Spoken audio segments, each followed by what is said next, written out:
lay poolside perfecting my tan for the start of school next month. Mom was in the kitchen cooking her famous fettuccine alfredo, and Dad was on the way home with a movie from Redbox. My life was perfect. But everything was about to change with the arrival of a new neighbor next door. He was a former police officer, probably mid-50s, possessed a firm, drill sergeant-like tone, but was very friendly and talkative. Initially, he seemed like a good fit for the neighborhood. He was cordial, always made an effort to wave or say hi, and in the presence of someone with a law enforcement background, provided a sense of security. But things began to unravel quickly, and the catalyst seemed to be me. My neighbor took a sudden and keen interest in me. Whenever I went outside, I could feel his eyes examining me. He would always wander over and try to start conversations with me. But as soon as he heard or saw my parents, he would leave. He asked me if I had any social media accounts.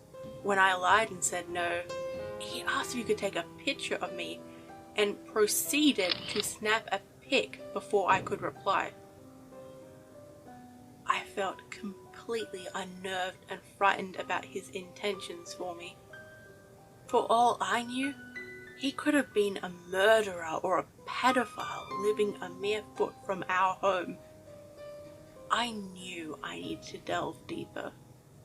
So, one night, I aimed my telescope at his window, and what I saw only amplified the alarm bells going off in my head.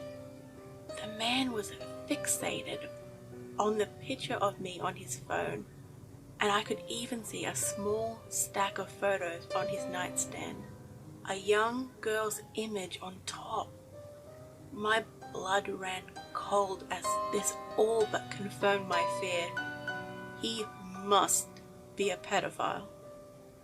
The next night I saw him sneakily rummaging through our trash can. I watched in horror and disbelief as he removed my used tampon, got into his car and sped off into the night. This was the final straw. I knew that in the morning I would have to alert my parents and get in contact with the police. I awoke to the sound of police sirens and a loud commotion downstairs. I hopped out of bed and saw my parents being taken away in handcuffs. I started screaming and crying as I rushed towards the door, but I was stopped by the neighbor. With a horrified expression, he muttered, "I'm so sorry. Those aren't your real parents. You were kidnapped and missing for the last 14 years. A DNA test confirmed it."